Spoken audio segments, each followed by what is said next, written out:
right, welcome everybody. Thanks for your patience and bearing with us as we get the tech to work with us. I appreciate you all being here today to talk about brownfields.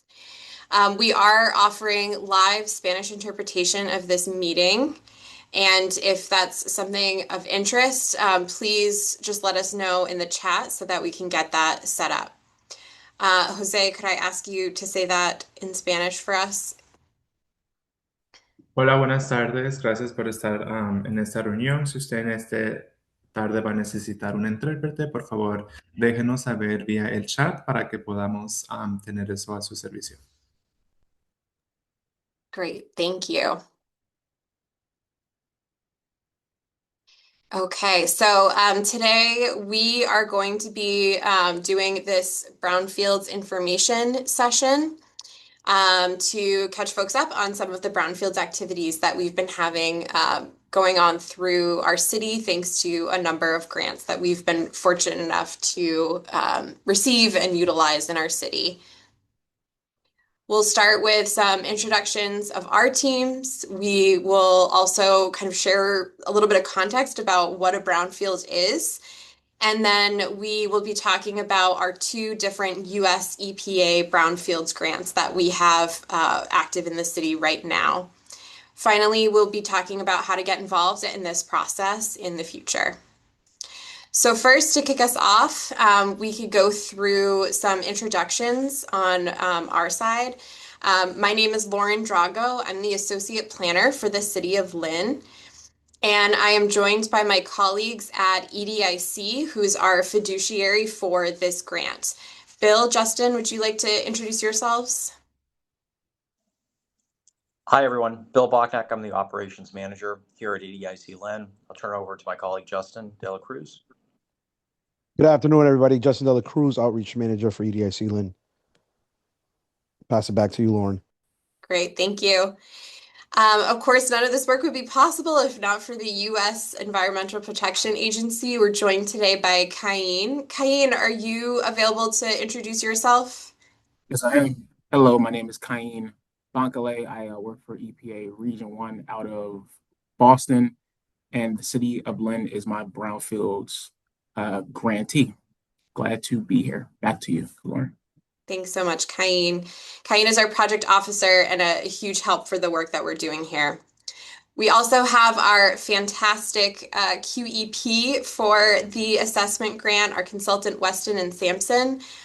Would you like to introduce yourself? Maybe I'll pass to Sarah to start. Thanks, Lauren. My name's Sarah DiStefano. I'm the Brownfields practice leader at the team, and I am joined by Joe Spencer and Lauren McGrath, and I will hand it over to Joe. Thank you, Sarah. I'm Joe Spencer. I'm a project manager and licensed site professional at Weston and Sampson on the Brownfields team, and I will hand it over to Lauren. Lauren McGrath, sorry. Thanks, Joe. Hi, my name is Lauren McGrath. I'm a project manager and the quality assurance quality control officer at Weston and Sampson. Back to you, Lauren. Great, thank you. And Verdantis is another qualified environmental professional consultant that we work with on another grant. They weren't able to join us today, but they're another key teammate in all of the brownfields work that we're doing here in Lynn. So to start, what are brownfields? I know there's some folks who've participated in these conversations before, so you've heard the spiel before, but for anyone who's not familiar with the term, a brownfield is a real estate property that isn't being redeveloped or reused because it is polluted, contaminated, has a hazardous substance, or the owner might think that it does. There might be some concern about liability for contamination, and that's preventing the property from being a more productive use. So an example that we talk about a lot in Lynn is the White's Laundry. You could see in that central photo, that's what it used to look like right in downtown on Willow Street. That building burned to the ground, has been demolished, and it's this pit on Willow Street. This is before we started working on it in the most recent grant round, but it is contaminated land. That's why when we walk by, there's nothing really happening there. It's just sort of this empty lot in our downtown. When we're talking about brownfields, there's sort of this three-step process towards turning a brownfield into a more productive property for our community. The first step is assessment, and that essentially means looking into the history of the site, into the soil and the groundwater to assess whether it is contaminated. Sometimes we just think a property is contaminated. The assessment helps us really understand if it is and to what extent and what the right next steps might be to get that property in a more productive place. Our US EPA assessment grant covers these kinds of activities. Once you have a good idea about what's going on in the soil, what the contamination looks like, you're in phase 2 for remediation, the second step here. And that's when you're actually cleaning things up, and it might look very different depending on the site. It could be moving soils, it could be treating the soils where they are, or just removing the hazardous materials from the building or the property. We have a US EPA cleanup grant to help us with specifically that White's Laundry site. It's a site-specific cleanup grant that's helping us with this remediation. And then finally, for a property going through this cycle, you would want redevelopment. And that could be, it doesn't have to be a building, it could be a park, it could be anything, but some more productive end use that supports the community with a fully cleaned up status. And the picture here is from a previous brownfield on Western Ave that EDIC Lynn kind of stewarded through this process, and then Elhand was able to build housing on top of. So this is a really powerful process to go through for contaminated vacant properties becoming something that actually aligns with the community priorities and serves a higher purpose for the neighborhood. So to start, I wanted to do a brief update about the cleanup grant. For many of you, you've already participated in meetings on this and follow along on our newsletter, but we received a 2023 US EPA cleanup grant for that White's Laundry site in our downtown. And right now, that means we have about $500,000 to inject sodium permanganate into the ground to break up the dry cleaning chemicals that were left behind by the previous user. And in addition to that really helpful support from the US EPA for the cleanup, we also got additional support from the US EPA to do additional assessment. We had benefited from previous assessment work, but it was helpful to get updated data about what was going on in the site. We're also going to be doing an additional round of testing to check that our last round of remediation has been effective, that things are moving in the direction we want to see them moving. So that has been very helpful. We also were fortunate enough to get additional grant from the Massachusetts Department of Environmental Protection, which helped cover a lot of the costs related to cleaning out the site.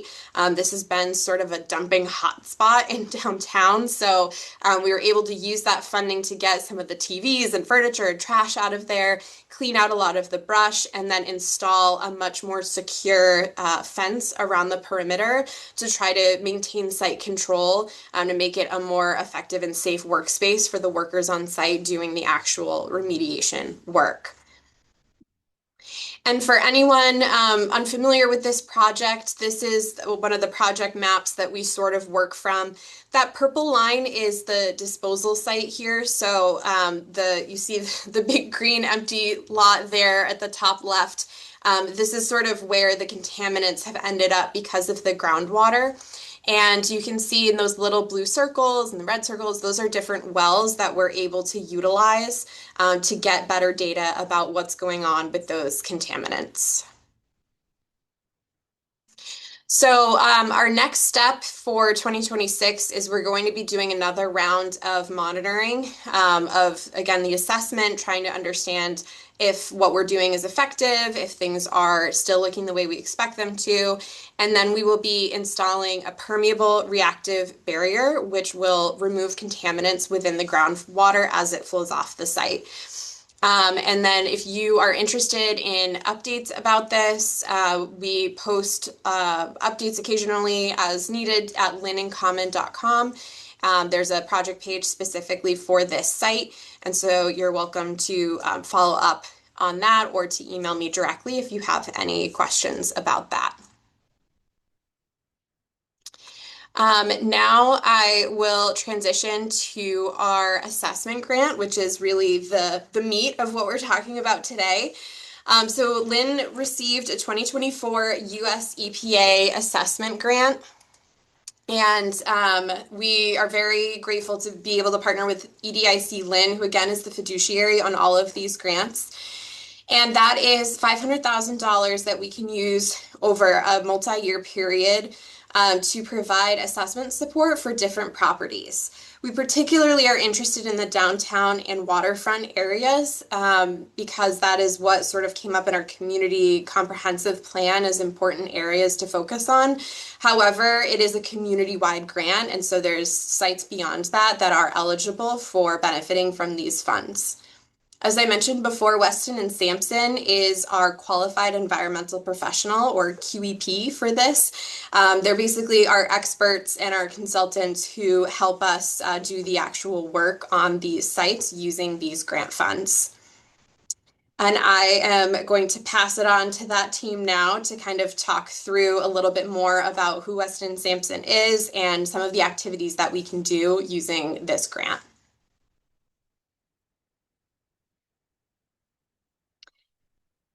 Is that you, Sarah, to start us off? Or Joe? Sorry, I thought, Sarah, is that you? You want me to take this? I think you were going to take it, Joe. Okay. Okay. Thank you, Lauren. Sorry about that. My mistake. Yeah, so Weston and Sampson has been working on Brownfields contracts since on Brownfields grants since the inception of the program. First on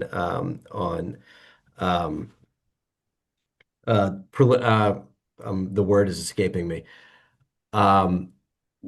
When the program was first being rolled out, we worked on it and then started working on directly for municipalities under grants as the program developed further.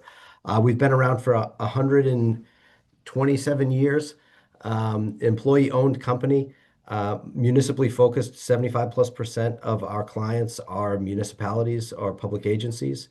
We're a multidisciplinary engineering firm. We have landscape architects, different engineering disciplines, including structural engineers, water and wastewater engineers, traffic engineers, and again, that focus on working on the EPA Brownfields program since its inception. You can go to the next slide, please, Laura.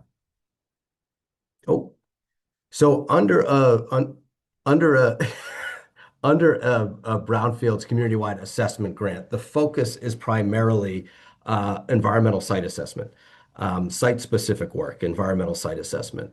So we start with a phase one environmental site assessment. Once it's determined by the city and EDIC and most importantly EPA that a site is eligible for funding under the community-wide assessment program, we can start this work. And this is mostly a desktop task. So we're looking at publicly available documents like regulatory databases. We pull historical files from a third-party vendor. We look at, we do a site reconnaissance. This is the only part that is not a desktop review, where we go and put boots on the ground and walk around the site and look for evidence of what we call recognized environmental conditions. And those are conditions indicative of a release at a site, at the subject property. This is all done under an ASTM international standard. That's the alphanumeric standard right there, E152721. It was most recently updated in 2021. It gets updated every 5 or 6 years. And it's written in order to conform to federal regulation for liability protection for purchasing contaminated properties. And although in most of these cases, the city, that's not what the city is looking at, because it's being done under an EPA community-wide assessment grant, we have to sort of adhere to that standard. The result of a phase one ESA is typically recommendations for phase two. So we'll go through a summary of the findings, including recognized environmental conditions or other environmental conditions that might be of concern, and give recommendations on next steps.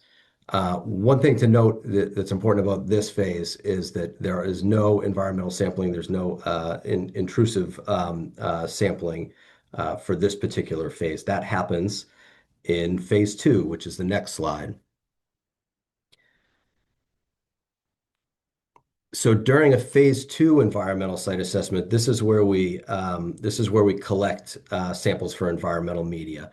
We can also do hazardous building material assessment under this phase 2 task. So this starts with us presenting a plan to EPA, and EPA's quality assurance group reviews that plan, and Kayeen, the project officer, will review that plan and provide comments and eventually approve it. So we're typically sampling soil, groundwater, sometimes, but in more rare cases, sediment, surface water, and indoor air or soil vapor. For hazardous building materials assessments, we're typically looking at lead paint, asbestos-containing materials, or PCB-containing materials, possibly. The purpose here is to evaluate the nature and extent of contamination. So what type of contamination do we see at the site, if any, and where is it? How is it behaving? This step is often iterative, so that we're performing a phase 2 ESA initially. Maybe we're performing a subsequent follow-up phase 2 ESA. There could be several steps along the way to get to a point where we're ready for cleanup and reuse planning and/or regulatory closure if the findings show that. Next slide, please, Lauren. So under this cleanup and reuse planning task, it's sort of a catch-all for a lot of the activities that come between assessment and redevelopment of the site. That can mean generating sort of visioning plans and reports. You can see this photo here on the right. On the top of that, that's the existing condition of this building, and then at the bottom is what it could look like if it's redeveloped. We can look at multiple different site uses and scenarios. We can develop what are called analysis of brownfields cleanup alternatives reports, where we evaluate different cleanup alternatives in terms of remediation, which sometimes can lead to different end uses, different site use.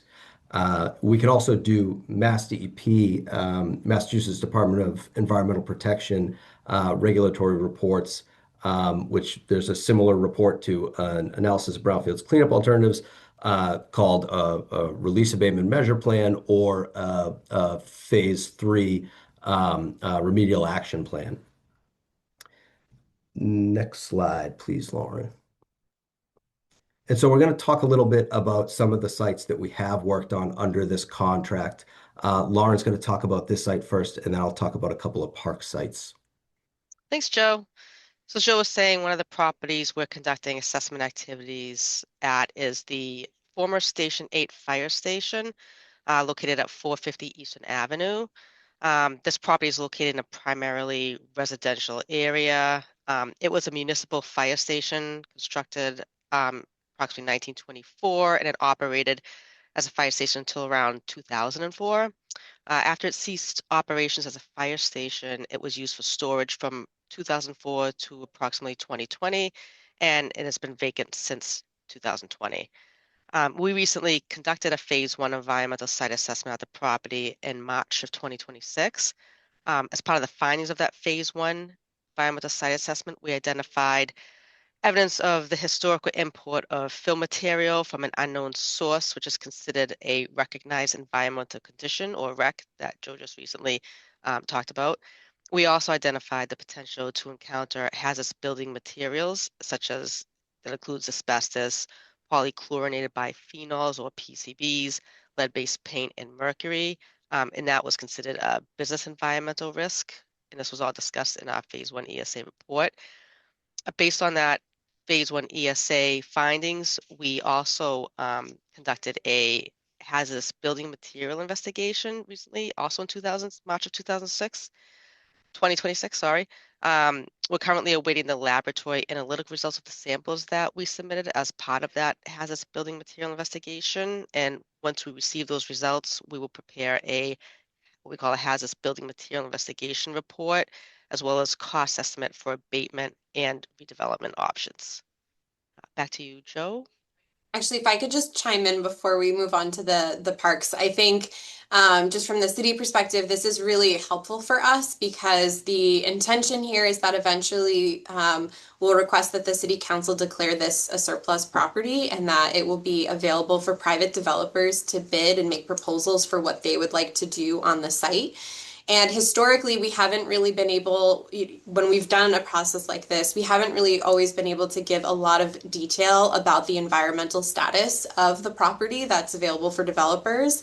But a lot of times for developers who might need a bank loan or are just figuring out what might make sense for their bottom line, they really need a lot of detailed information to be able to understand the risk and what they could do on the site. So this is a really key opportunity where we're able to use these US EPA dollars and this grant to provide a really detailed perspective to prospective developers about what's going on the site, what kind of responsibilities they would need to expect if they were to take over ownership on the site, and hopefully will result in a better outcome from the developers in the end.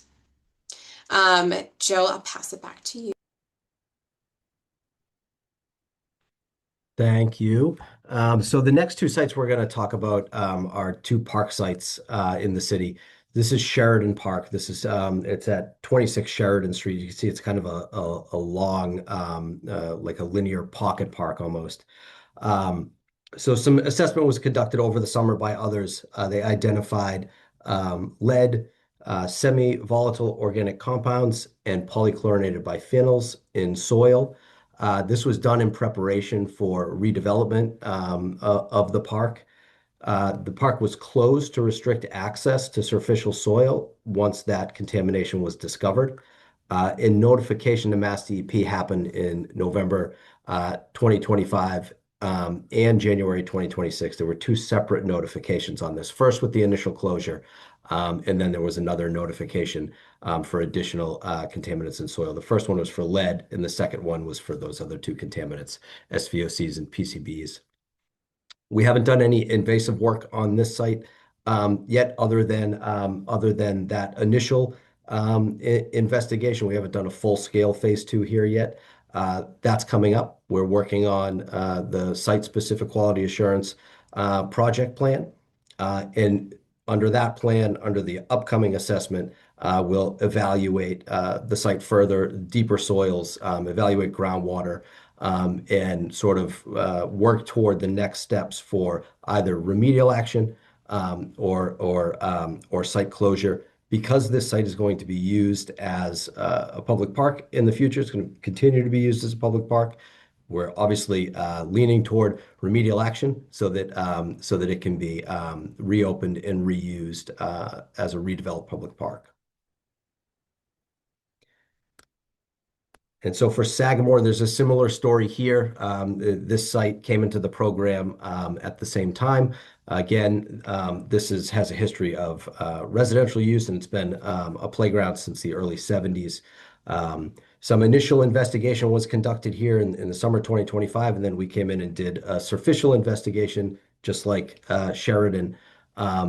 Similar, the park was closed to restrict access. On this one, the park was closed prior to the results, so we didn't have that initial notification in November to Mass DEP for the lead in soil.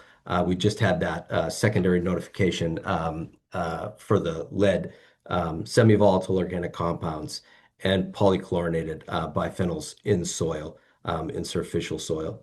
And the next steps on this site are similar. We're actually working on these two sites in parallel in order to be efficient. So similarly, we're looking at deeper soil, not just the top foot, and we're looking at groundwater at this site to evaluate for what's necessary for remedial response actions in order to redevelop as a public park, and what's needed for regulatory compliance and closure. Great. And so I guess just to close on that too, those two parks, I think it's another example of how we're trying to think about how this grant and this funding can support a lot of our other priorities we have as a community. Open space is obviously a huge priority for our residents. We hear about that all the time, and I'm very happy we've been able to support our colleagues in community development who have been working on stewarding these park projects to be able to make sure that we have an end result that's safer for our community, and we'll ensure that these are cleaned up for the long run.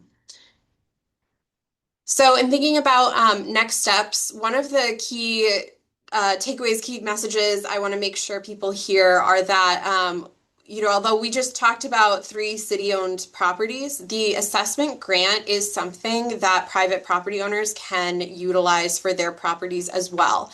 If you're someone who is looking to buy, sell, develop, activate a property, and some of these contamination issues have been an obstacle for you, we can often pay for a phase 1 or phase 2 environmental site assessment. Our Weston and Sampson team would work directly with you to provide assistance on that and guidance about what might come next. I've seen in other communities that I've worked with on a similar grant that this has been really valuable for prospective buyers as they're considering a future development to get that little bit of extra information to think about what they're able to do in the long run. Sometimes it's made purchases possible that might not have been otherwise. And so I hope folks will keep this in mind and reach out to me directly if you have an idea or if there's something that you would be interested in exploring. There is eligibility requirements, but we're happy to kind of talk that through with you. And you do need site access. You need permission to be able to access the site and look at it. As Joseph mentioned, there's a visit as a part of a lot of this research, and so we wouldn't be doing something without the property owner's the permission. And then additionally, we are also more broadly open for other ideas or feedback that people might have about how we can utilize these funds. I think you're hearing, hopefully, that we're trying to match them to community priorities that exist from what we've heard from previous engagement efforts, but we're always open to new ideas. So if you go to our webpage, I'll drop the link in the chat in a minute, but you are welcome to chime in on the website or to reach out to me directly. There's really no wrong door here. If there's a property that you think might be contaminated or something in your neighborhood that you're wondering if that might be what's going on, we would be happy to hear any ideas that you might have about how you would like us to be deploying these funds in Lynn. I'm going to take a pause there and stop sharing so I can see everybody and just see if we have any questions from anyone participating live today.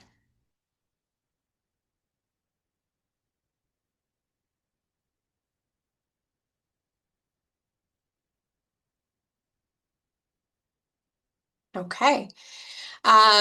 We do have some questions that I could put up on the screen if folks would like to weigh in about what we kind of tackle next on this.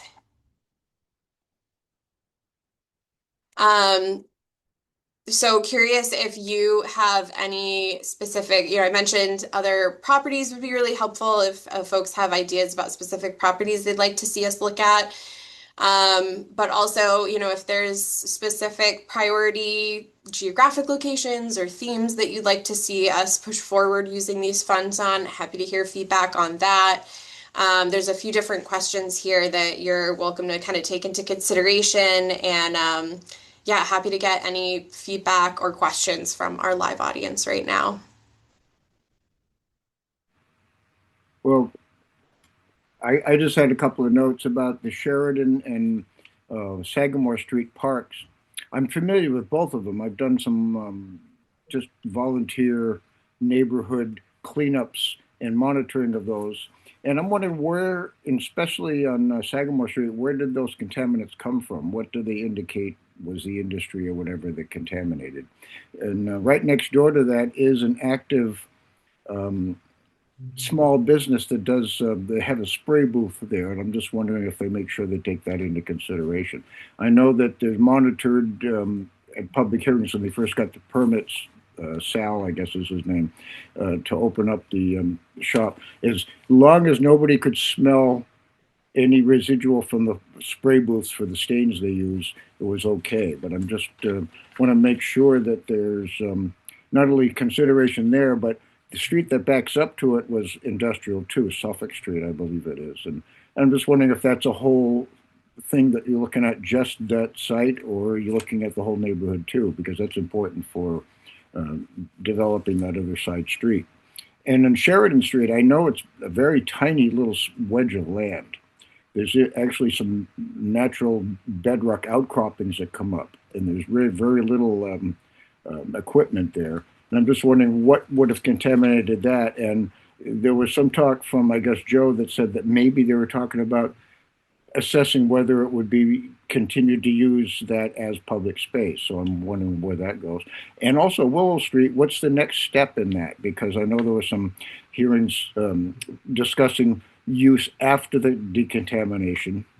And what's the status of that? A mixed use of park and off-street dog, off-leash dog facility was talking about combining the use. So I'm just wondering where that's going. Fantastic questions as always, Calvin. I'm going to punt the park-related questions over to Joe Spencer. Sure. Yeah, great questions. So for both of these parks, I'm sorry if I misspoke or if it wasn't clear. For both of these parks, the city is planning to redevelop them for reuse as a public park. So they'll both continue to be public parks. For Sagamore, you asked specifically, but this is true for Sheridan as well. So far, what it looks like to us is that there's typical urban fill material at both of these parks, and that's where this contamination is coming from. Now, typically, the lead and the semi-volatile organic compounds, the SVOCs, can come from coal ash, lead paint in fill material. These both had a history of residential use, which means there was likely a building on it with a basement. And when they were eventually demolished, that basement was likely filled in. Typically, they're collapsed on themselves, and then they're filled in with fill material. And up through the 1970s, 1980s, and it still happens today in some cases. Where you could get fill material from was wherever you could get it from. Whoever had extra material, just come on over and dump it in here. We have a hole in the ground and we need to fill it. So that's probably how these were impacted. And that's not unusual for a typical urban setting in Metro Boston. It's not unusual for residential properties to have fill material present. Dumping of coal and coal ash from coal-fired furnaces was pretty typical. That's what was recommended. You dump the ash in your yard when you cleaned out your furnace. So it's present. It's almost ubiquitous in the environment in these urban settings. Did I answer all of that? Was there anything else? I just know when we were doing some landscaping in there, we noticed things were, you're right, you're describing things like little bits of brick, and there would be some even broken glass in there. Yep. I guess ash answered the question about this weird stuff. But there's also bits of broken tires and things. And over the years, people have been dumping tires in there and stuff. And one way, by the way, to keep people out that I found, and I used to do this on Sagamore Street, is there was a place where a lot of bushes came down, and people used to just crawl in behind there and I guess party, because the stuff I used to find indicated party stuff. So we put the kibosh on that by putting a couple of tasteful laminated signs up that say caution, skunk mating area. And that really worked for quite a while. So I'm just letting you know, sometimes you put a deterrent, you don't have to do anything every once in a while you take some skunk spray and spray it too, so they say, "Hey, yeah, I smelled that." But it works. These little things work. I've been an urban park builder, so I've got some experience in how to reclaim the land. Um, that Hyde Park thing, by the way, I think I recognize that property. Is that the old Westinghouse property? You showed a Um, slide early on. It was like I don't think so. I That's saw something that said that one. Where is that? Sarah, you know That's more in about the site history on this Stafford, one than I do. Connecticut. Oh, okay, because I saw Hyde Park and it looks like it's the old Westinghouse plant. I was just No, wondering if it was yours. it's Okay. a former school property that they're trying to re-envision its reuse as a mixed-use development. There be potentially some affordable housing units on the upper floors and then some community spaces to utilize the gym and kitchen areas of the former school, and then potentially also some municipal and regional kind of like response offices. So it's just trying to show you good examples of what this funding can do in other communities, because a lot of communities have, unfortunately, old school buildings that are sitting vacant, but they can be very emotionally tied to the community, right? They don't want to see those buildings necessarily demolished, and that can also be a very expensive option. So trying to show them that, we can do these hazardous building material assessments and kind of help them envision what it could look like or could be by simply, and this is the example on this one, this is the back of the building, but if you were to make it residential housing, you would want them to kind of have their own entrance from the community Mhm. entrance. We wanted to show how kind of flipping the script and putting an entrance at the back with a courtyard area would kind of create a sense of place for the people that lived there in the future. So I guess the next thing is just what's the status of and going forward with Willow Street? Because that's been a couple of 3 years of discussion, and is there anything starting to gel as far as future? Yeah. So right now right now, like today, we're waiting to get the schedule for the next round of assessment, and we're moving forward with preparing that next round of remediation activities. I think once this project wraps up with this particular grant, we're probably going to find ourselves looking for additional support, maybe from our state partners in leveling out the site. Because no matter what we do with the site, we probably don't want the swimming pool status that it is today. And so we're going to need some support to kind of figure out how that works. And then from that point, we would be deciding as a community sort of what makes sense. I know we've done some visioning before. Some of the visioning depended on, if there were adjacent property owners and what their status was. So we'll kind of want to take stock after that to assess what the realistic options are. And then there would be a public process from then to move that forward. So still, frankly, like a few years out from being able to do cool things on that actual site, but it's making great progress. I just see it as a I've gone over to design it, and you can draw a diagonal line through it, and the rear part with the paper street could be reconfigured into an off-leash park, which is what former City Councilor Chakutis was interested in. And the front part, just because of the demographic that happens to frequent the neighborhood, and with the new, just improved across the street, homeless shelter, Lynn Shelter Association, and the soup kitchens there. I'm just saying, why not make it a people's type park? Park benches that are comfortable, but maybe not conducive to sleeping on, place for washing hands, etc. But I'm just saying, let's be realistic about the neighborhood and make it a people's park that will serve the needs of what likely users. Yeah, a great idea. Any other questions or comments from the audience? Okay, then I think we are going to wrap this up for today. Thank you everyone for joining us.